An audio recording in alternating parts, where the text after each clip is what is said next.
So will go ahead with next topic. हमारा आज का पहला टॉपिक है स्ट्रेस स्ट्रेन ग्राफ। अब ये स्ट्रेस स्ट्रेन ग्राफ के अलग अलग नाम है। Of course one name of this is stress strain graph, stress strain graph या फिर स्ट्रेस स्ट्रेन कर्व। इसी को हम लोग बोलते हैं सर्ल्स मेथड।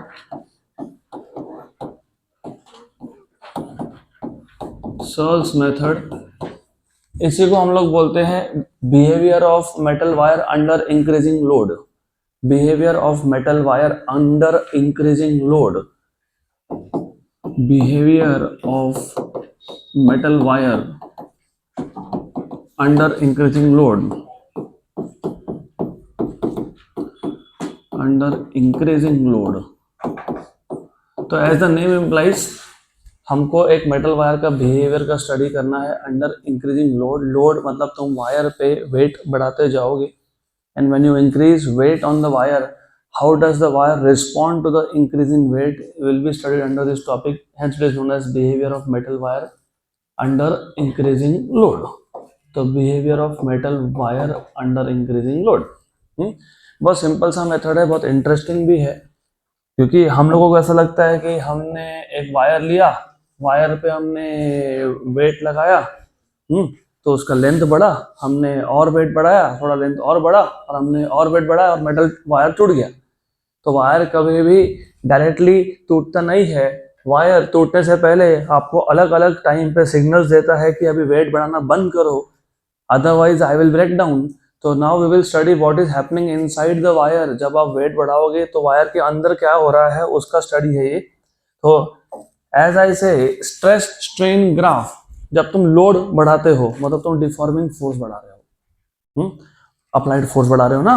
वायर को तुमने एक रिजिड सपोर्ट पे बांध दिया और उसके फ्री एंड पे तुम वो वेट बढ़ाते जा रहे हो, लोड बढ़ा रहे हो, मतलब फोर्स बढ़ा रहे हो। कौन सा फोर्स? Deforming force.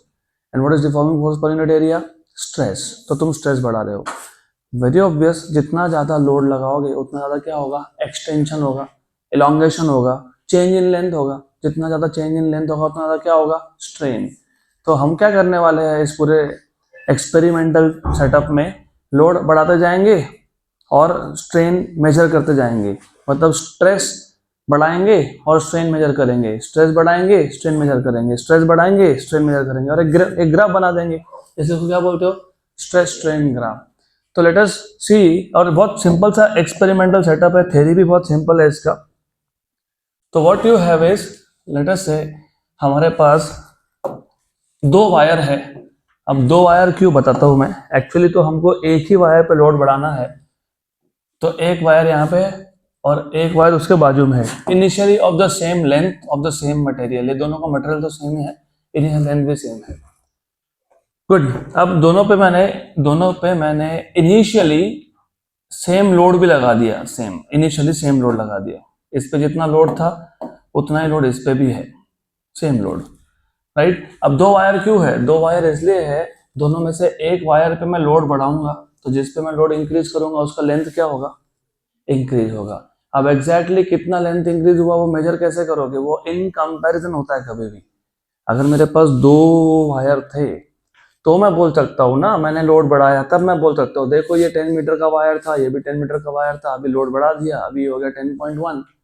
तो what is change in length? 0.1। किससे कंपेयर किया? पहले वायर से, जिस पे तुमने लोड इंक्रीज किया क्या? नहीं। फिर तुम सेकेंड वायर पे और लोड इंक्रीज करोगे और लेंथ इंक्रीज होगा, बराबर। तो इंक्रीज इन लेंथ कैसे मेजर करोगे? Again compare to the first wire. तो जो पहला वायर है वो हमारा रेफरेंस वायर है, वो हमको सिर्फ मेजरमेंट बताता है कि by how much amount the length is increasing. तो जो पहला वायर है इसके ऊपर हम लोग एक स्केल लगा देते हैं, स्केल। तो we have a scale here, और इस स्केल का पर्पस सिर्फ उतना ही होता है to tell you what is the change in length of the second wire. तो जो एक वायर है वो सिर्फ आपका एक रेफरेंस वायर है, डन, गुड। और जो दूसरा वायर है इस पे आप लोड बढ़ाते जाओगे, रिमेंबर दोनों का इनिशियल लेंथ सेम था, and then you go on increasing the length and then you measure the change in length in the second wire. तो लोड किस पे इंक्रीज कर रहे हो? सेकंड वायर पे। चेंज इन लेंथ किसका मेजर कर रहे हो? सेकेंड वायर का। गुड। अब what we will do is, हम लोग एक काम करेंगे, हम लोग एक ग्राफ प्लॉट कर लेंगे स्ट्रेस वर्सेस स्ट्रेन का। तो वाई एक्सिस पे मैं स्ट्रेस प्लॉट करूंगा और एक्स एक्सिस पे मैं स्ट्रेन प्लॉट करूंगा। Remember strain is change in length per unit original length, change in length upon original length. And remember stress is force upon area, deforming force per unit area तो applied force per unit area. हमको already पता है, हमने Hooke's law देखा था, याद है क्या हुक्स लॉ? हाँ, क्या था हुक्स लॉ? क्या था Hooke's law? Within elastic limit stress is directly proportional to strain. तब मैंने आपको बताया था कि विद इन इलास्टिक लिमिट का मतलब क्या होता है। इलास्टिक लिमिट का मतलब होता है the maximum value of stress up to which stress is directly proportional to strain, मतलब stress strain graph is a straight line. मैं एग्जांपल के थ्रू समझाता हूँ। वैसे ओरिजिनली ओरिजिनली ओरिजिनली ये जो सर्ल्स मेथड था ना, सर्ल्स मेथड, उसमें हम लोग जो सेकंड वायर पे वेट है वो 0.5 kg में इंक्रीज करते हैं। मतलब हम लोग लोड इंक्रीज करते हैं 0.5 kg, 0.5 kg से इंक्रीज करेंगे। मतलब पहले लोड अगर 0 था, फिर 0.5, फिर कितना 1, फिर कितना 1.5, फिर कितना 2, फिर कितना 2.5, फिर कितना 3। तो we will increase the load in steps of how much? 0.5, 0.5, 0.5 and 0.5 kg। पक्का पक्का? तो इमेजिन, अभी ये नंबर सिर्फ आपको समझाने के लिए होते हैं। जस्ट इमेजिन कि ये एक वायर है जिसका ओरिजिनल लेंथ है 10 मीटर का। मैंने इसके ऊपर 0.5 kg का लोड लगा दिया। कितना लगा दिया? 0.5। नाउ इमेजिन 0.5 kg की वजह से इसका जो लेंथ है वो 0.5 मीटर से बढ़ गया। अगेन ये नंबर सिर्फ तुमको समझाने के लिए है। तो जब मैंने 0.5 kg का लोड लगाया, मतलब वेट लगाया, मतलब फोर्स लगाया, डिफॉर्मिंग फोर्स, अप्लाइड फोर्स, तो लेंथ में कितना इंक्रीज हुआ? 0.5। ठीक। अब मैंने लोड 0.5 kg से और बढ़ा दिया, 1 kg कर दिया। पहले लोड 0 था, फिर 0.5 और 0.5, तो कितना हो गया? 1। इमेजिन 1 kg का जब लोड लगाया तो लेंथ जो है वो 1 मीटर से बढ़ गया। मतलब 10 मीटर का क्या हो गया? 11 मीटर। गुड। इमेजिन मैंने लोड और 0.5 से बढ़ा दिया। मतलब अभी लोड कितना है? 1.5 और चेंज इन लेंथ कितना है? 1.5 मीटर। मतलब टोटल लेंथ कितना हो गया? 11.5। इमेजिन मैंने 0.5 से बढ़ा दिया लोड। लोड कितना हो गया? 2। और इंक्रीज इन लेंथ कितना हो गया? 2 मीटर। तो जितना मैं लोड बढ़ा रहा हूँ, मतलब जितना मैं स्ट्रेस बढ़ा रहा हूँ, क्योंकि what is stress? Load upon area, force upon area. Load बढ़ाना मतलब फोर्स बढ़ाना। तो फोर्स बढ़ा रहा हूँ मतलब क्या बढ़ा रहा हूँ मैं? स्ट्रेस। और जितना मैं स्ट्रेस बढ़ा रहा हूँ उतने ही प्रोपोर्शनल अमाउंट से कौन बढ़ रहा है? स्ट्रेन। तो ये कैसा दिखेगा? Straight line. तो it will be straight line, जो हमने ऑलरेडी देख के रखा है। तो up to a certain limit stress is proportional to strain. और तुमको याद होगा, अगर इफ यू रिमेंबर, हम इसको इलास्टिक लिमिट बोलते हैं। The maximum value of stress up to which stress is directly proportional to strain, या तो stress strain graph is a straight line, is called as elastic limit. तो ये ई क्या है? इलास्टिक लिमिट है। क्या ये? इलास्टिक लिमिट है। गुड। राइट। इसका मतलब ये भी होता है कि इलास्टिक लिमिट के अंदर तुमने स्ट्रेस बढ़ाया तो स्ट्रेन बढ़ा, लेकिन तुमने स्ट्रेस हटा दिया तो wire goes back to its original length. तो अगर मैंने 2 kg का लोड लगाया था तो चेंज इन लेंथ 2 मीटर था, तो what is the new length? 12 metre. और अगर लोड में हटा देता हूँ तो wire goes back to original length. कितना था ओरिजिनल लेंथ? 10 मीटर। पक्का? तो जब तक मटेरियल इलास्टिक लिमिट के अंदर है तब तक stress is proportional to strain. मतलब stress strain graph is a straight line. इसका मतलब ये भी होता है कि अगर आप फोर्स हटा देते हो तो wire goes back to its original shape and size. Good. लेकिन एक पर्टिकुलर वैल्यू तक ही ऐसा होता है, जिसको तुम क्या बोलते हो? Elastic limit. तो यहां तक तो हमने हुक्स लॉ में देखा था, अब उसके आगे हमको देखना है। अब ऐसा होता है, जैसे मैं तुमको बता रहा था, हर 0.5 kg के लिए लेंथ कितना बढ़ रहा था? 0.5 मीटर। तो हो सकता है 2 kg तक लोड लगाया तो तुमने 2 मीटर लेंथ बढ़ गया। लेकिन जैसे ही तुमने अब लोड इंक्रीज किया, मे बी 2.5 कर दिया, तो चेंज इन लेंथ एक्सपेक्टेड कितना था? 2.5 मीटर। अभी ऐसा हुआ ही नहीं। हाफ kg का लोड तुमने बढ़ा तो दिया, 2.5 kg कर दिया, लेकिन जो change in length of wire है वो कुछ ज्यादा ही हो गया अब। इसका मतलब हमने स्ट्रेस तो सेम क्वांटिटी से बढ़ाया है लेकिन स्ट्रेन ज्यादा है। तो ऐसे केस में जो ग्राफ होता है ना, वो टर्न लेता है टुवर्ड्स द स्ट्रेन एक्सिस, क्योंकि स्ट्रेस मैंने सेम अमाउंट से बढ़ाया लेकिन स्ट्रेन ज्यादा बढ़ा। बराबर? तो व्हाट हैपेंस इज, अब ऐसा होना स्टार्ट होता है कि यहाँ पे ग्राफ कर्व होना चालू होता है, curve, it is no more a straight line. तो रिमेंबर इलास्टिक लिमिट के बाद, इलास्टिक लिमिट के बाद if you increase the load by a small amount, मतलब if you increase the stress by a small amount, strain increases by a large amount. Good. तो ई के आगे ये ग्राफ स्ट्रेट लाइन नहीं होगा। बट अब प्रॉब्लम क्या है, अब प्रॉब्लम ये है, मैं एग्जांपल देता हूँ वापस से। जब तक मैंने 2 kg का लोड लगाया था, एंड अगेन रिमेंबर ये नंबर्स सिर्फ तुमको समझने के लिए है। अगर मैं 2 kg तक लोड लगा रहा था तो लेंथ कितना हो गया था, 12 मीटर। और जब मैंने वो 2 kg निकाल दिया तो length goes back to 10 metre, original length. पक्का। अब इमेजिन मैंने 2 की जगह पे 2.5 किया और लेंथ हो गया सीधा 13.5 मीटर। कितना हो गया, 13.5 मीटर। अब जब मैं 2.5 kg का लोड निकाल लेता हूँ तो there is no way wire can go back to its original length. तो अभी वायर जो है वो 10 मीटर पे वापस जाएगा ही नहीं, maybe it goes to 11 metre. मतलब अभी वायर का क्या हो गया, परमानेंट एलोंगेशन हो गया। क्या हो गया, परमानेंट एलोंगेशन। क्या हो गया, परमानेंट एलोंगेशन। जो 10 मीटर का वायर था वो कितने मीटर का बन गया, अभी 11 मीटर।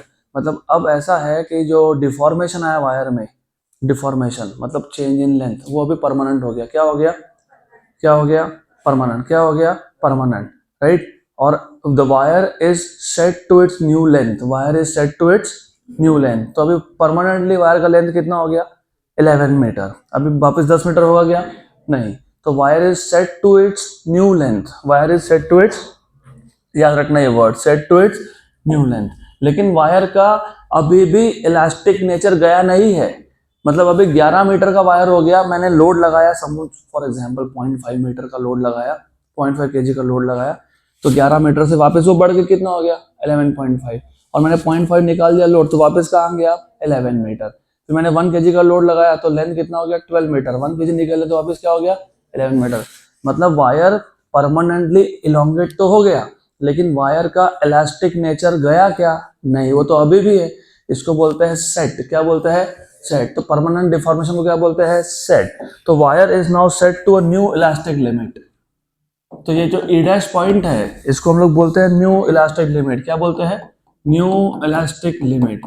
अब इसको न्यू इलास्टिक लिमिट इसलिए बोलते हैं क्योंकि वायर अभी भी इलास्टिक इन नेचर है।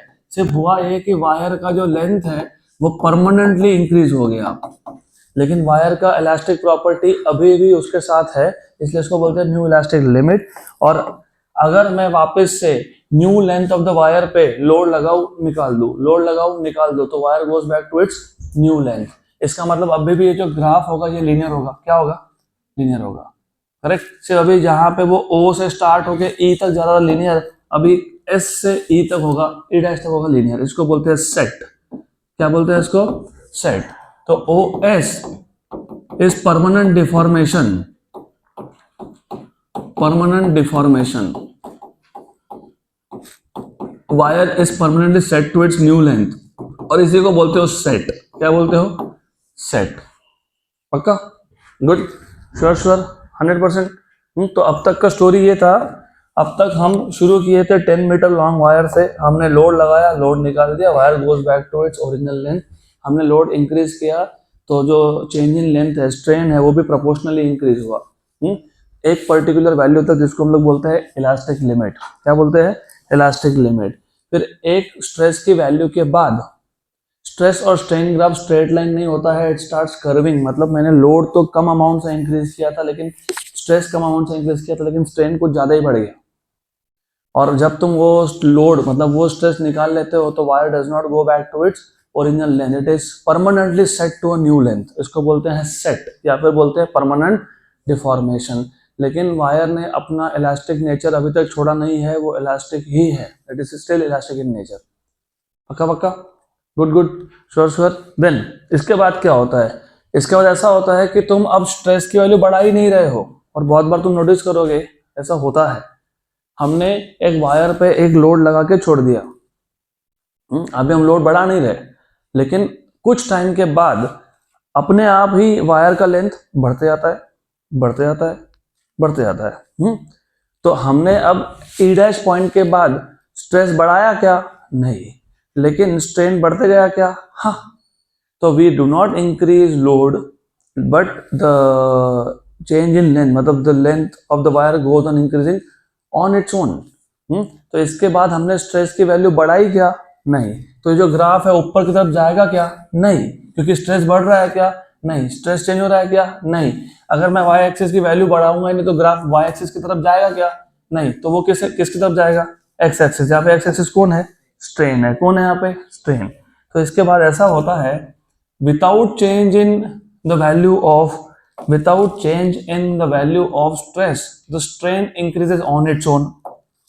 तो स्ट्रेन इंक्रीज होता गया कौन से पॉइंट तक होता गया? वाई पॉइंट तक। कौन से पॉइंट तक होता गया? Y point. इस वाई पॉइंट को बोलते हैं यील्ड पॉइंट। क्या बोलते हैं?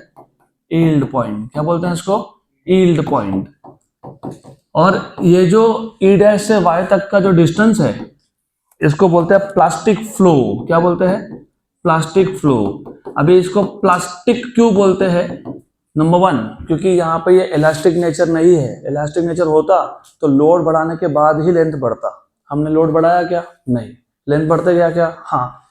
तो ये इलास्टिक है क्या? ना। प्लास्टिक है क्या? हाँ। फ्लो क्यों? क्योंकि जैसे पानी बहता है वैसे लेंथ भी बह रहा है, लेंथ इज इंक्रीजिंग, इसलिए इसको क्या बोलते हो? Plastic flow. क्या बोलते हो? Plastic flow. So this region is called as plastic flow. Plastic flow. तो बेसिकली ऐसा है कि अब इसके आगे का जो ग्राफ है उसमें मटेरियल इलास्टिक प्रॉपर्टी नहीं शो करेगा, प्लास्टिक प्रॉपर्टी शो करेगा, और इस लाइन के पीछे क्या शो करेगा? Elastic properties. तो ये इस लाइन के लेफ्ट में इलास्टिक नेचर है, राइट साइड में प्लास्टिक नेचर है। पक्का? तो ये अपने आप ही बहता गया, मतलब अपने आप ही लेंथ बढ़ता गया विदाउट चेंज इन स्ट्रेस, और वाई पॉइंट पे आके, यील्ड पॉइंट पे आके रुक गया। अब अगर फर्दर इंक्रीज इन लेंथ करना होगा तो वायर आपको बोल रहा है कि अभी मैं अपने आप अपना लेंथ नहीं इंक्रीज करने वाला, अगर लेंथ इंक्रीज करना है तो लोड बढ़ाओ। क्या बढ़ाओ? लोड। लोड बढ़ाओ मतलब क्या बढ़ाओ? स्ट्रेस बढ़ाओ। क्या बढ़ाओ? स्ट्रेस। तो इसके बाद वापस अगर आपको लेंथ चेंज करना होगा तो you have to increase the stress. तो आपने स्ट्रेस बढ़ाया और स्ट्रेन बढ़ा। लेकिन रिमेंबर, इसके बाद ये स्ट्रेस तुम बढ़ा रहे हो, स्ट्रेन बढ़ रहा है, लेकिन वो स्ट्रेट लाइन नहीं है। क्या नहीं है? Straight line. यहाँ पे कैसा था? स्ट्रेट लाइन था ना। मैं अगर स्ट्रेस बढ़ाऊंगा तो उतना ही स्ट्रेन बढ़ेगा, तो वो क्या था? Straight line. यहाँ पे स्ट्रेट लाइन वो नहीं है। तो to increase the length further, मतलब to increase the strain further, you have to increase the stress. But now from point Y to point N, वैसे इस N पॉइंट को नेक पॉइंट बोलते हैं। क्या बोलते हैं? Neck point. क्या बोलते हैं इसको? Neck point. तो from yield point to neck point strain increases as you go on increasing stress, लेकिन इट इज नॉट लीनियर। तो लीनियर बिहेवियर नहीं है, इसलिए मैंने बोला ना वो प्लास्टिक रीजन में आ गया। पक्का पक्का। अब ये नेक रीजन में या नेक पॉइंट पे होता क्या है? वेरी इंटरेस्टिंग, बहुत इंटरेस्टिंग चीज है। अब तक क्या हो रहा था, और इसके लिए फिर आपको थोड़ा सा, इफ यू रिमेंबर, आपको पॉइजॉस रेशो का भी नॉलेज होना चाहिए। पॉइजॉस रेशो, इफ यू रिमेंबर, मैंने आपको बताया था कि जब भी आप एक मटेरियल पे, एक ऑब्जेक्ट पे फोर्स लगाते हो, क्या लगाते हो? फोर्स। तो चेंज इन साइज दो डायरेक्शन में होता है, in the direction of force and in the direction perpendicular to that of force. तो जब मैं इस वायर पे लोड लगा रहा हूं तो इसका क्या बढ़ रहा है? लेंथ। क्या बढ़ रहा है? लेंथ। लेकिन क्या डिक्रीज हो रहा है? डायामीटर। डायामीटर मतलब थिकनेस, बराबर। तो लेंथ तो बढ़ता गया, थिकनेस घटता गया, ऐसा हुआ। लेंथ इंक्रीज हुआ लेकिन थिकनेस डिक्रीज हुआ, लेंथ इंक्रीज हुआ लेकिन थिकनेस डिक्रीज हुआ, बराबर। पक्का। लेकिन if you see, neck point तक जो डिक्रीज इन डायामीटर है वो यूनिफॉर्म है, मतलब वायर के हर एक पार्ट में जो डायामीटर कम हुआ है वो इक्वल अमाउंट से हुआ है। कौन से अमाउंट से हुआ है? Equal amount. मतलब अगर किसी एक जगह पे 0.2 मीटर से डायामीटर कम हुआ है तो दूसरी जगह पे भी 0.2 metre, 0.2 centimetre, whatever value want to take example के लिए। तो यहाँ पे हर जगह पे तुमको डायामीटर दिखेगा सेम अमाउंट से कम हुआ, तो ये क्या हुआ? Uniform decrease in diameter. क्या हुआ? Uniform decrease in diameter. कौन से पॉइंट तक होता है वो? नेक पॉइंट तक। लेकिन अभी नेक पॉइंट पे क्या होने लगता है? At neck point, remember this is up to neck point, up to neck point. लेकिन आफ्टर नेक पॉइंट तुम जैसे ही लोड बढ़ाओगे, क्या बढ़ाओगे? लोड बढ़ाओगे। नेक पॉइंट के बाद जैसे तुम लोड बढ़ाओगे तो जो डायामीटर है वो कम तो हो रहा है लेकिन वो यूनिफॉर्मली कम नहीं हो रहा है। मतलब क्या, मतलब किसी जगह पे ज्यादा ही कम हो गया, किसी जगह पे थोड़ा सा कम है। तो व्हाट स्टार्ट्स हैपनिंग इज, तुम नेक पता है नेक किसको बोलते हो? गर्दन को बोलते हो ना। इसका शेप पता है? गर्दन के ऊपर थोड़ा सा चौड़ा है और नीचे भी चौड़ा है, लेकिन नेक इज थिन। तो यही यही होता है नेक पॉइंट के बाद। There are certain regions of the wire जहां पे जो डायामीटर है वो कुछ ज्यादा ही कम हो गया। तो देयर आर सर्टेन रीजन्स, इसलिए इसको नेक पॉइंट बोलते हैं। बराबर। मतलब वायर तुमको दे रहा है हिंट, भी रुक जाओ, लोड मत बढ़ाओ, नहीं तो मैं टूट जाऊंगा। तो फिर भी हम लोग क्या करते हैं, हम लोग फिर भी इस पे लोड बढ़ा देते हैं। और फाइनली ऐसा होता है, एक पॉइंट आता है B which is called as breaking point. उस पर्टिकुलर ब्रेक पॉइंट बोलते हैं, उस पर्टिकुलर पॉइंट पे आके वायर विल ब्रेक डाउन। हो गया, खत्म, डन, गुड। तो मैं एक बार वापस एक्सप्लेन कर देता हूँ। और इसके नोट्स जो है वो जो मैंने तुमको नोट्स दिए वो मत फॉलो करना, मैं आपको अलग से इसका सप्लीमेंट्री नोट्स देने वाला हूँ, क्योंकि I will just modify and write down in a simple language. Clear है तक? तो हमको स्टडी करना था behaviour of metal wire under increasing load, जिसको तुम बोलते हो स्ट्रेस स्ट्रेन ग्राफ या तो Searle's method. Method is very simple. हमने एक स्टील वायर लिया, बिकॉज मेटल वायर लिया, मतलब स्टील वायर ले सकते हो इफ यू वांट। हमने उस पे लोड बढ़ाते गए, तो इनिशियली लोड बढ़ा रहे हैं मतलब स्ट्रेस बढ़ा रहे हैं, तो प्रोपोर्शनली स्ट्रेन भी बढ़ रहा है, तो stress is proportional to strain. Load हटा दिया, wire goes back to its original length, तो stress strain graph is a straight line, it is a straight line. बराबर। Up to which point? E point, elastic limit, up to elastic limit. इसके बाद अगर मैं load बढ़ाता हूँ तो wire permanently deform हो गया, मतलब परमानेंटली वायर का लेंथ बढ़ गया। तो मैंने स्ट्रेस तो कम अमाउंट से बढ़ाया था, स्ट्रेन ज्यादा प्रोड्यूस हो गया, लेकिन वायर अभी भी इलास्टिक इन नेचर है। सिर्फ हुआ ये कि wire is now set to its new length, तो वायर अभी भी क्या है, इलास्टिक इन नेचर है। तो we have a new elastic limit A dash, मतलब जो अभी ये नया लेंथ का वायर है उस पर लोड लगाओगे, निकालोगे, तो wire goes back to its new length, मतलब अभी भी इलास्टिक नेचर छोड़ा नहीं वायर ने, तो ई dash is new elastic limit. लेकिन ई डैश पॉइंट के बाद ऐसा होता है, even without increasing in any load, हमने स्ट्रेस बढ़ाया ही नहीं, लेकिन फिर भी वायर का लेंथ बढ़ता गया, मतलब स्ट्रेन गोज ऑन इंक्रीजिंग। तो it is like the wire is flowing, इसलिए इसको बोलते हैं प्लास्टिक फ्लो। ये कब तक होता है? ईल्ड पॉइंट तक होता है। कब तक होता है? Yield point. ईल्ड पॉइंट पे आके अपने आप लेंथ इंक्रीज होने नहीं वाला है। अभी अगर आपको वायर का लेंथ फर्दर इंक्रीज करना है तो आपको वापस से लोड बढ़ाना पड़ेगा, मतलब स्ट्रेस बढ़ाना पड़ेगा। तो जैसे तुम स्ट्रेस बढ़ाओगे क्या बढ़ेगा? स्ट्रेन। लेकिन इस बार stress strain graph straight line नहीं है, it is a curved graph, non linear nature है वो। और ये कब तक होगा? है नेक पॉइंट तक। तो नेक पॉइंट तक क्या होता है? नेक पॉइंट तक तुम लोड बढ़ा रहे हो, लेंथ इंक्रीज हो रहा है, लेकिन थिकनेस डिक्रीज हो रहा है, डायमीटर डिक्रीज हो रहा है, यूनिफॉर्मली डिक्रीज हो रहा है। नेक पॉइंट पे आने के बाद वायर में, नेक पॉइंट पे आने के बाद वायर में अलग अलग जगह पे जो चेंज इन डायमीटर है वो अलग अलग अमाउंट से हुआ। तो कहीं पे बहुत ही कम हो गया डायमीटर, कहीं पे ज्यादा है, राइट? तो it is like the shape of the neck, इसलिए इसको बोलते हैं नेक पॉइंट। नेक पॉइंट के बाद तुम वापस अगर लोड बढ़ाते गए तो फाइनली एक वैल्यू पे आके the wire will break down, जिसको तुम बोलते हो ब्रेक पॉइंट। और ब्रेक पॉइंट पे जो वैल्यू होता है किसका? स्ट्रेस का, उसको बोलते हो ब्रेकिंग स्ट्रेस या फिर ब्रेकिंग स्ट्रेंथ। पक्का पक्का, गुड गुड, डन। तो अभी हमारा एक लास्ट टॉपिक बाकी है थ्योरी में, विच इज फ्रिक्शन। तो will switch to that topic. बहुत इजी टॉपिक है, एक्सट्रीमली इजी। चलो यहाँ पे सबका ध्यान होना चाहिए, इट इज टू सिंपल, और क्योंकि बहुत थ्योरी है तो I will basically take this in the form of power point presentation. सबसे पहले you need to know what is friction. What is friction? It is an opposing force. Friction is a contact force, क्योंकि हमने देखा था types of forces में, fundamental forces in nature, उसके बाद हमने देखा था if you remember real force, pseudo force, हमने देखा था conservative forces, non conservative forces, और contact force, non contact force. So contact forces are those forces where they come into existence only when two bodies are in physical contact with each other, and friction is one of the contact forces.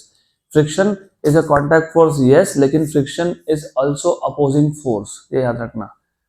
तो ये important है कि friction is contact force and it is opposing force. तो remember friction is which force? Opposing force. And which force? Contact force. इसका मतलब ये होता है कि फ्रिक्शन सिर्फ तब एग्जिस्टेंस में आएगा जब दो surfaces they are in contact with each other. तो रिमेंबर, अगर हमारे पास एक ऑब्जेक्ट है जो हमने एक टेबल पे रखा, may be it looks like कि ये टेबल और ये ऑब्जेक्ट दोनों ही स्मूथ है. स्मूथ होना मतलब देयर इज नो फ्रिक्शन, बराबर, ऐसा हमको लगता है. लेकिन अगर हमने इसको माइक्रोस्कोप से देखा, तो remember, if smooth surfaces are observed under a powerful microscope, many irregularities and projections are observed. मतलब दिखने को तो तुमको स्मूथ दिख रहा है, लेकिन इन रियलिटी ऐसा है ही नहीं. If you look at this from a microscope, तो तुमको ऐसा सरफेस स्मूथ नहीं दिखेगा, तुमको इरेगुलरिटी दिखेगा. कहीं पे डिप है, कहीं पे हाइट है. इसको प्रोजेक्शंस बोलते हैं हम लोग. तो even though the surface looks like very smooth, but when you look it from a powerful microscope, you will see the surface has some dips and some hills. पक्का? तो अब ऐसा है, पहले इनिशियली हमारा अंडरस्टैंडिंग ऐसा था, हमने बोला ना फ्रिक्शन अपोजिंग फोर्स है. क्या बोला हमने? Friction is opposing force. तो हमको ऐसा लगता था कि ये जो डिप है और जो ऊपर के सरफेस का जो हिल है, दे गेट लॉक्ड. क्या हो जाता है? लॉक्ड. इंटरलॉकिंग बोलते हैं इसको. तो अब जब मुझे एक ऑब्जेक्ट को मूव करना हो, तो पहले जो हम लोग फोर्स लगाएंगे वो किसको ओपन करने में जाएगा? इस लॉकिंग को. तो हमारा अंडरस्टैंडिंग ऐसा था कि friction arises due to the interlocking of this irregularities between two surfaces in contact. ऐसा लगता था. फिर अगर ऐसा लगता था तो वेरीफाई करना पड़ेगा. फिर क्या किया पता है? फिर इस सरफेस को और स्मूथ किया. क्या किया? और स्मूथ किया. पॉलिश करते हैं उसको, स्मूथ कर दिया. तो स्मूथ किया तो ये इरेगुलरिटी कम होनी चाहिए थी. यस. मतलब इंटरलॉकिंग कम होना चाहिए था. यस. मतलब फ्रिक्शन कम होना चाहिए था. यस. हुआ उसका उल्टा. The surfaces can be made extremely smooth by polishing to avoid irregularities, but it is noticed that in this case also friction does not decrease but may increase. तो friction कम होने की जगह पे बढ़ गया. इसका मतलब ये होता है कि जो फ्रिक्शन है वो इंटरलॉकिंग की वजह से आ ही नहीं रहा है, तो कहीं और से आ रहा है. Hence the interlocking of irregularity is not the real cause of friction. तो what is the real cause of friction? अभी समझेंगे. तो अभी इस पे ध्यान देना. अब इस पे ध्यान ऐसा देना कि जितना मैं सरफेस को स्मूथ करूंगा, अभी देखो ये थोड़ा सा इरेगुलर सरफेस है, तो यहाँ पे अगर आप देखोगे ऊपर का ऑब्जेक्ट और नीचे का ऑब्जेक्ट, इनमें जो कांटेक्ट पॉइंट है वो बहुत कम है कि नहीं? यस. जितना मैं स्मूथ करूंगा कांटेक्ट पॉइंट क्या होगा? बढ़ेगा. Very good. तो अभी ध्यान देना उस पे. According to the modern theory, the cause of friction is the force of attraction between the molecules of two surface. Molecules of two surfaces in actual contact in addition to the two forces due to interlocking between the two surfaces. अभी ऐसा हो रहा है, जो friction का real cause है according to molecular theory, friction का real cause है the force of attraction between molecules in contact. जितने ज्यादा मॉलिक्यूल्स इन कॉन्टैक्ट होंगे between the two surface, there will be more force of attraction. वैसे by the way तुमको ये पता होना चाहिए, अगर मेरे पास दो सेम टाइप के मॉलिक्यूल्स है तो उसमें जो फोर्स ऑफ अट्रैक्शन होता है उसको क्या बोलते हो? तुमने सुना है केमिस्ट्री में कोहेसिव एंड एडेसिव फोर्सेस? हाँ, सुना है. What is cohesive force? The force of attraction between two molecules of the same type. Water molecule में फोर्स ऑफ अट्रैक्शन होगा अगर उसको बोलोगे कोहेसिव. क्या बोलोगे? क्या बोलोगे? और अगर वाटर मॉलिक्यूल का ग्लास के सरफेस के साथ फोर्स ऑफ अट्रैक्शन हो तो बोलोगे एडेसिव. क्या बोलोगे? Adhesive. The force of attraction between two molecules of different type is called as adhesive force. क्या बोलते हैं उसको? क्या बोलते हैं उसको? Men in Black. कल ही मूवी देखा मैंने इसलिए याद है. सुधर जाओ. आखिरी 1 महीना है, सुधर जाओ. उसके बाद तो आई can not commit, you can not commit, वो कमिटमेंट बात की बात है. अभी आखिरी महीना है, जरा सुधर जाओ. अननेसेसरी विदाई हैप्पी होनी चाहिए ना. It should be a happy ending. Good. I don't want कि तुम तो अगले महीने क्लास लगाओ मत लगाओ तो मेरे को कोई फर्क नहीं पड़ता, लेकिन ऐसा नहीं होना चाहिए कि sometimes if you meet me outside and I have grudges for you, you have grudges for me. That's not a good thing. We live in a small town. Relation should be very healthy. कभी भी मिलो तो अच्छे से मिलो. नहीं तो तुमको देख के मैं बोलूँ यार छोड़ के आया है, ये किससे बात करनी है, ऐसा नहीं होना चाहिए, ध्यान दो यहाँ पे। गुड, बिकॉज तुम्हारा ये बिहेवियर ना, तुम नहीं समझते इन चीज़ों को, इट हर्ट्स मी अलॉट, क्योंकि ये बिहेवियर की वजह से मेरा प्रोफेशन खराब होता है, and where I can not perform professionally well, I will not continue, simple सी बात है। नो मैटर कोई 2 करोड़ का पैकेज दे देगा तो भी नहीं, I am not for sale. सीधी भाषा में समझा दिया, इसके बाद गड़बड़ मत करना। ओके, तो ऐसा है, the force of attraction between two molecules of the same substance हो तो उसको बोलते हो कोहेसिव फोर्स, और अगर force of attraction between two molecules of different substance उसको बोलते हो एडेसिव फोर्स। अभी तुम जो गम लाते हो ना, गम, उसका साइंटिफिक नेम पता है क्या है? एडेसिव। क्यों एडेसिव? क्योंकि वो 2 अलग अलग टाइप के मेटल को चिपकाता है, बराबर। तो नाउ लुक, अगर जितना मैं सरफेस को स्मूथ करूंगा उतना ज्यादा 2 सरफेसेस कांटेक्ट में आएंगे, मतलब उतने ज्यादा मॉलिक्यूल्स या एटम्स कांटेक्ट में आएंगे, मतलब उतना ज्यादा एडेसिव फोर्स बढ़ेगा। तो the real cause of friction is the adhesive force of attraction between the molecules of the two surface. So when one body is in contact with another body, the real microscopic area in contact is very small, क्योंकि कुछ ही point touch कर रहे थे due to irregularities in contact. Due to small area, pressure at points of contact is very high. तो यहाँ पे pressure बहुत high है, hence there is a strong force of attraction between the surface in contact. अब याद रखना कौन सा फोर्स ऑफ अट्रैक्शन? एडेसिव, क्योंकि 2 मटेरियल अलग अलग टाइप के थे। So if both the surfaces are of the same material, the force of attraction is called as cohesive. While if the surfaces are of different material, the force of attraction is known as adhesive. पक्का? Good. Sure. When the surface in contact become more and more smooth, जितना surface smooth होगा उतने ज़्यादा points क्या आएंगे? Contact में आएंगे, और जितना ज़्यादा contact होगा actual area बढ़ेगा, actual area of contact बढ़ेगा तो force of attraction भी बढ़ेगा, तो friction भी बढ़ेगा। Okay. Due to this, the force of attraction between the molecules increases and friction also increases. पक्का? Good. Now there are 3 types of friction. एक को बोलते हो static friction.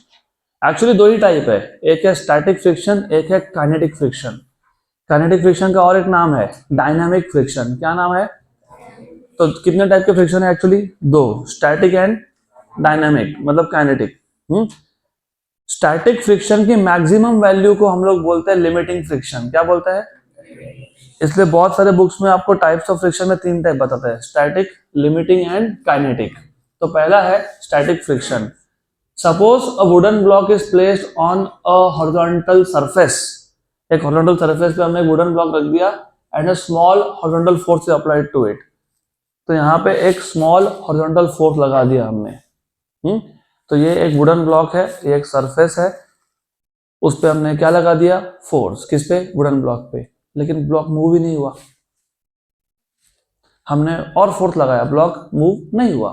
अब क्यों नहीं हुआ? क्योंकि जो फोर्स तुम लगा रहे हो, मतलब तुम अप्लाई कर रहे हो, वो फोर्स, अप्लाइड फोर्स, ये फ्रिक्शनल फोर्स से कम है। मैंने अभी बोला था फ्रिक्शन क्या करता है? अपोज करता है। तो जो फोर्स तुम अप्लाई कर रहे हो, that force is not sufficient enough to overcome friction. जब तक फ्रिक्शन ओवरकम नहीं होगा तब तक ब्लॉक मूव होगा क्या? नहीं होगा, बराबर।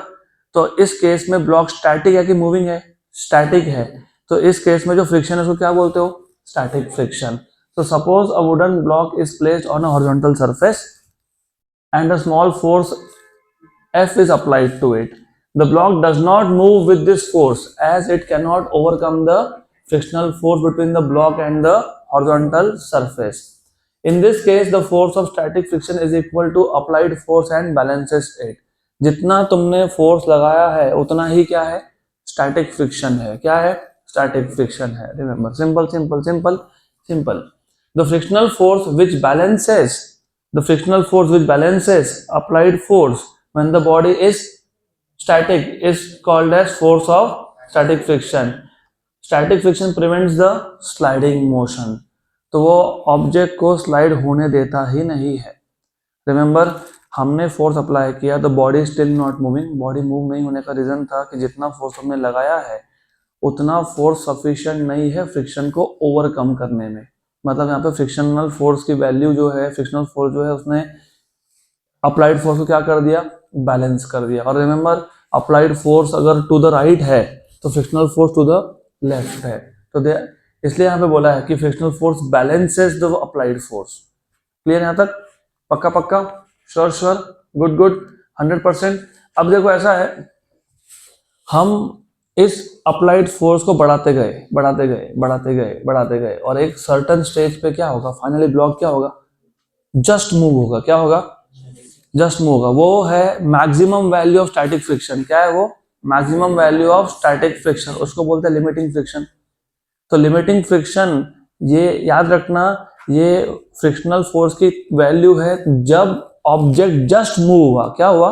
जस्ट मूव हुआ। तो remember, if we keep increasing force, a stage will come for F equal to F max, the object will just start moving. The maximum value of static friction is known as limiting friction. तो limiting friction ये static friction ही है, सिर्फ वो static friction के क्या है, maximum value है। क्या है वो? maximum value है। पक्का पक्का, good.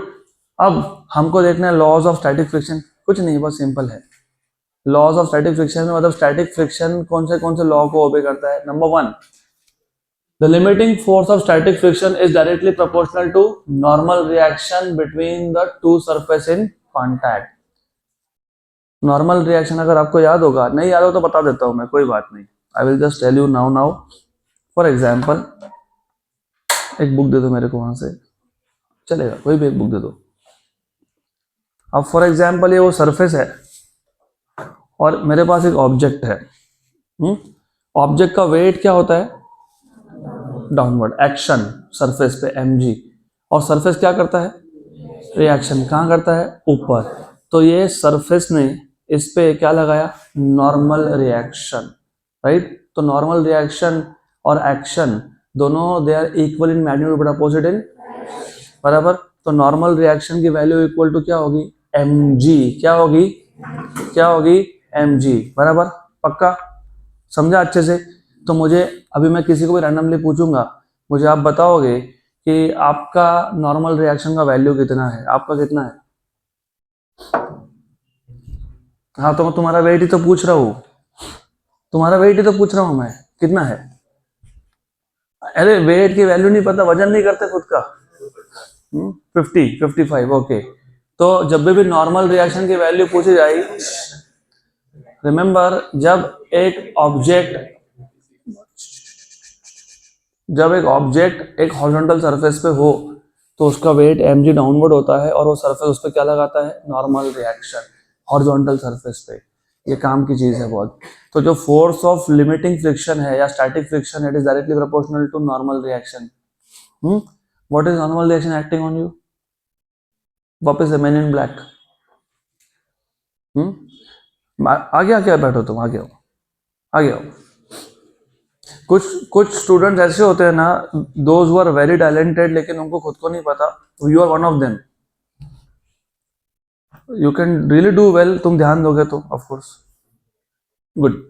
What is your normal reaction? हाँ, मतलब योर मतलब what is the normal reaction exerted by bench on you? नहीं पता। बोलेंगे it is not good to ask weight to a girl and age to a girl. ठीक है, anyways, doesn't matter. Poor jokes apart, अभी ध्यान दो यहाँ पे, इट इज इंपॉर्टेंट, क्योंकि static friction is proportional to normal reaction और normal reaction equal to mg आएगा अगर सरफेस हॉरिजॉन्टल है। तो अगर FL प्रोपोर्शनल टू n है और अगर मैं प्रोपोर्शनलिटी का साइन हटाता हूँ तो एक कांस्टेंट लिखूंगा, तो ये म्यू एस वो कांस्टेंट है जिसको तुम बोलते हो कोएफिशिएंट ऑफ स्टैटिक फ्रिक्शन। क्या बोलते हो? Coefficient of static friction. So this mu s is a constant of proportionality known as coefficient of static friction. Number 2, ये पहला लॉ था स्टैटिक फ्रिक्शन का, force of static friction is proportional to normal reaction. दूसरा, the limiting force of static friction is independent of the apparent area. क्योंकि मैंने अभी बताया आपको कि अगर मैं दो ऑब्जेक्ट को कॉन्टैक्ट में रखता हूँ, मान लो पहले ऑब्जेक्ट का एरिया था 10 मीटर स्क्वायर, दूसरे का भी था 10 मीटर स्क्वायर, तो हमको ऐसा दिखता है ना कि 10 meter square areas are in contact, दिखता है ना ऐसा। लेकिन रियलिटी में माइक्रोस्कोपिक लेवल पे पूरा का पूरा एरिया कॉन्टैक्ट में था क्या? नहीं था। क्योंकि सिर्फ कुछ पॉइंट्स है जो कांटेक्ट में थे, जो actual area in contact is very less than apparent area, इसलिए जो limiting force of static friction होता है it is independent of apparent area, but it depends on the actual area in contact. So remember, limiting force of friction is independent of apparent area. It does not depend on apparent area. It depends on the actual area, जो हम लोग directly measure कर नहीं सकते. तो किस पे depend करता है? एक्चुअल एरिया पे. लेकिन किस पे डिपेंड नहीं करता है? अपरेंट एरिया पे. Number 3, the limiting force of friction depends upon the materials in contact and the nature of their surfaces. तो एग्जाम्पल के लिए मेरे पास एक सरफेस है, उसी सरफेस पे मैंने वुडन ब्लॉक रखा और उसी सरफेस पे मैंने ग्लास का ब्लॉक रखा. तो वुडन ब्लॉक और ग्लास ब्लॉक दोनों सेम सरफेस पे रखे हैं, तो फ्रिक्शनल फोर्स सेम होगा क्या? नहीं. वुड के लिए ज्यादा होगा और ग्लास के लिए कम होगा. ऐसा हो सकता है, उल्टा भी हो सकता है, उल्टा भी हो सकता है. तो the limiting force of friction depends upon the material in contact and also the nature of their surfaces. पक्का पक्का, गुड. अब दूसरे टाइप का जो फ्रिक्शन है वो है काइनेटिक फ्रिक्शन. इसको हम लोग क्या बोलते हैं? Dynamic friction. Once the sliding of block on the surface starts, the force of friction decreases. तो हमारे पास एक ब्लॉक था, एक सरफेस पे रखा था, हमने फोर्स लगाना चालू किया, the block is not moving, उसका क्या बोलते हो? Static friction. और मैंने अप्लाइड फोर्स बढ़ाते गया, एक पर्टिकुलर स्टेज पे ब्लॉक जस्ट मूव हुआ, उसको क्या बोलते हो? Limiting friction. अब मैंने फोर्स और बढ़ा दिया, then the block starts moving. तो जब एक ब्लॉक एक सरफेस पे मूव हो रहा है, उस केस में जो फ्रिक्शन है उसको क्या बोलते हो? Kinetic friction. और रिमेंबर, जब एक ब्लॉक एक सरफेस पे मूव हो रहा है तो जो फ्रिक्शनल फोर्स है वो कम हो जाता है. क्या हो जाता है? कम. मतलब काइनेटिक फ्रिक्शन की वैल्यू लिमिटिंग फ्रिक्शन से कम है. तो remember, once the sliding of a block on the surface starts, the force of friction decreases. The force required to keep the body sliding steadily is thus less than the force required to just start the sliding. जो मैंने तुमको अभी बताया, kinetic friction is less than limiting friction. The force of friction that comes into play, मतलब comes into picture when a body is in steady state of motion is called as kinetic friction. तो जब एक object दूसरे surface पे steadily move हो रहा है, मतलब मूव हो रहा है, मोशन है, तो उस केस में जो फ्रिक्शन है उसको क्या बोलोगे? Kinetic friction. क्या बोलोगे? Kinetic friction. पक्का पक्का, गुड. या फिर क्या बोलोगे? Dynamic friction. Dynamic friction. Very simple. तो इसके भी कुछ लॉज है. पहला लॉ तो सेम है, the force of kinetic friction is directly proportional to the normal reaction between the two surfaces in contact. तो Fk is proportional to N. Proportionally का साइन हटाऊंगा तो क्या लिखूंगा? Constant mu K. राइट. जैसे वहां पे म्यू एस था, वो कोएफिशिएंट ऑफ स्टैटिक फ्रिक्शन था. ये कौन है? Coefficient of kinetic friction. Where mu k is a constant of proportionality, it is called as coefficient of kinetic friction. तो तुमको कोएफिशिएंट ऑफ काइनेटिक फ्रिक्शन कैसे मिल जाएगा? काइनेटिक फ्रिक्शन का फोर्स अपॉन नॉर्मल रिएक्शन. कुछ नहीं, N को shift कर दिया बस. पक्का पक्का. The coefficient of kinetic friction is defined as a ratio of, किसका ratio? Force of kinetic friction to that of normal reaction. Sure. Number 2, force of kinetic friction is independent of apparent area of the surface. वहां पे भी यही था ना, number 2. Force of static friction is independent of apparent area. यहाँ पे भी force of kinetic friction is independent of apparent area. Same. Number 3, force of kinetic friction depends upon the nature and material of the surface in contact. Same था, same. सिर्फ fourth number same नहीं है, क्योंकि static friction के case में object static था, velocity कितना था? 0. यहाँ पे स्टैटिक है क्या? नहीं. मोशन में है क्या? जब मोशन में तो स्पीड की अलग अलग वैल्यू हो सकती है, राइट. तो it depends on the speed also. तो the magnitude of the force of kinetic friction is independent of the relative velocity, is independent of the relative velocity between the object and the surface, provided that the relative velocity is neither too large neither too small. मतलब क्योंकि यहाँ पे motion था तो kinetic friction की value speed पे depend हो सकती थी, होती नहीं है, लेकिन कंडीशन है स्पीड बहुत कम भी नहीं चाहिए और स्पीड बहुत ज्यादा भी नहीं चाहिए. अब मैं दोनों समझाता हूँ क्यों ऐसा. अगर स्पीड बहुत कम है तो जो सरफेस है और जो ऑब्जेक्ट है जिसके ऊपर ये ऑब्जेक्ट मूव हो रहा है, ऑब्जेक्ट के मॉलिक्यूल्स और सरफेस के मॉलिक्यूल एक दूसरे को क्या कर रहे हैं, अट्रैक्ट। अगर स्पीड बहुत कम है तो फोर्स ऑफ अट्रैक्शन ज़्यादा हो जाएगा। मतलब ऐसा है कि जो ऑब्जेक्ट है वो रेस्ट पे आ जाएगा, मतलब वो काइनेटिक फ्रिक्शन से किस में कन्वर्ट हो जाएगा बाद में, स्टैटिक फ्रिक्शन।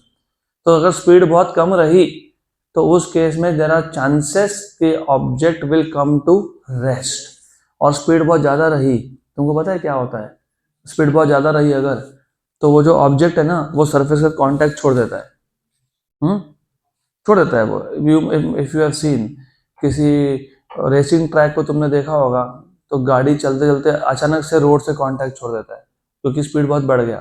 तो टायर और रोड के सरफेस में जो फ्रिक्शन है वो बहुत कम हो गया and it just goes up. Good. Then last type का फ्रिक्शन है रोलिंग फ्रिक्शन। अभी रोलिंग और स्लाइडिंग में डिफरेंस क्या है? What is the difference in sliding and rolling? Rolling में रोल होता है, स्लाइडिंग में स्लाइड होता है। वो बात सही है, रोलिंग में रोल होता है, स्लाइडिंग में स्लाइड होता है, लेकिन साइंटिफिकली क्या होता है, जब स्लाइड होता है तो एक ही पॉइंट कंटिन्यूअसली, ऑब्जेक्ट का एक ही पॉइंट सरफेस के साथ कांटेक्ट में रहता है हमेशा। लेकिन जब रोल होता है ना तो पॉइंट ऑफ कांटेक्ट बॉडी का चेंज होता रहता है। तो remember, motion of a body over a surface is said to be rolling motion if the point of contact of the body with the surface keeps on changing continuously. तो देखो ऐसा, शुरू में ये ए पॉइंट था जो कांटेक्ट में था, बी पॉइंट कांटेक्ट में नहीं था। अब जब ये ऑब्जेक्ट रोल होगा, जब ये स्फीयर रोल होगा, जब ये स्फीयर क्या होगा, जब ये स्फीयर क्या होगा, तुमको ही पूछ रहा हूं मैं, जब ये स्फीयर क्या होगा, रोल होगा। क्या होगा? रोल होगा। तो देखो बी पॉइंट कांटेक्ट में आ जाएगा और ए पॉइंट कांटेक्ट से चला जाएगा। तो स्लाइडिंग मोशन और रोलिंग मोशन में एक ही डिफरेंस है। स्लाइडिंग मोशन में जब स्लाइड होता है तो एक ही पॉइंट कांटेक्ट में रहता है continuously with the surface, body का एक ही पॉइंट सरफेस के कांटेक्ट में होता है। लेकिन जब रोल होता है तो जो पॉइंट ऑफ कांटेक्ट है कंटिन्यूअसली क्या होता है, चेंज होता है। तो पहले ए पॉइंट कांटेक्ट में था, बी नहीं था, बॉडी रोल हुआ तो बी पॉइंट कांटेक्ट में आ गया, ए नहीं है, अगले इंस्टेंट पे कोई और पॉइंट कांटेक्ट में आएगा। तो friction between the two bodies in contact when one body is rolling over the other is called as rolling friction. For the same pair of surfaces, the force of static friction is greater than the force of kinetic friction. अगर मेरे पास surface और object same है तो static friction का जो value है kinetic से ज्यादा है, while the force of kinetic friction is greater than the force of rolling friction, तो स्टैटिक फ्रिक्शन किससे ज्यादा है, काइनेटिक से, और काइनेटिक किससे ज्यादा है, रोलिंग से। तो सबसे कम फ्रिक्शन कब कौन सा है, रोलिंग। कौन सा है, रोलिंग। गुड। अब देख लेते हैं थोड़े से एडवांटेजेस ऑफ फ्रिक्शन। बस लास्ट स्लाइड है, 5 मिनट का काम है। ऑफ कोर्स फ्रिक्शन के बहुत सारे एडवांटेज है। Friction is necessary in our daily life. We can walk due to friction between ground and feet. तुम चल ही इसलिए पाते हो क्योंकि तुम्हारा पाँव या फिर चप्पल या फिर बूट, उसका और सरफेस का क्या है, फ्रिक्शन है। नहीं होता तो तुम चल नहीं पाते, तुम गिर जाते। फिसल गया, मैं फिसल गया। We can hold an object in hand due to static friction. Very nice example. If you must have seen, बहुत बार ना ये दिस पेन लिखते लिखते गिर जाता है। क्यों पता है? क्योंकि फ्रिक्शन कम है। राइट? तो फ्रिक्शन कम होने की वजह से तो you can hold any object because of friction. Whereas ये रिमोट, ये बहुत कम बार मेरे हाथ से गिरता है क्योंकि फ्रिक्शन ज्यादा है। तो we can hold an object in hand due to static friction. Brakes of vehicle work due to friction, hence we can reduce the speed or stop vehicles. Climbing on a tree is possible due to friction. Disadvantages: friction opposes the motion. ये बहुत बड़ा problem है क्योंकि issue ये आ जाता है कि जब हम लोग बात करते हैं हाई स्पीड ट्रैवल का, अभी तो क्या हमारा करंट टेक्नोलॉजी क्या 1000 किलोमीटर पर आवर के स्पीड से हम लोग जा सकते हैं। Metro bullet trains maximum 1000 kilometre per hour, right. इससे फास्ट चाहिए तो हमको ऐसे वैक्यूम ट्यूब बनाने पड़ेंगे क्योंकि देखो जब बुलेट ट्रेन चलता है तो वो एयर के थ्रू जा रहा है। एयर क्या करता है, अपोज फ्रिक्शन, राइट। इसलिए जैसे लिमिट टू इट, हम लोग उससे फास्ट नहीं जा सकते। अगर मुझे और फास्ट करना है तो फिर मुझे ऐसे बड़े बड़े चेम्बर बनाने पड़ेंगे जहाँ से पूरा एयर निकाल लेना पड़ेगा, और वहाँ पे फिर हम लोगों को बुलेट ट्रेन जैसा कुछ नया लाना पड़ेगा जिसको हम लोग बोलते हैं, तुमको पता है हाइपरलूप, सुना है नाम? हाँ, वो वही है, वही कॉन्सेप्ट है वो हाइपरलूप, जिसका पायलट प्रोजेक्ट इंडिया में ही होने वाला था, शायद काम भी चालू है, मुंबई टू पुणे, इन दोनों में। तो उस केस में एयर नहीं रहेगा, सिर्फ ट्रेन जाएगा थ्रू वैक्यूम, तो फ्रिक्शन हो जाएगा कम।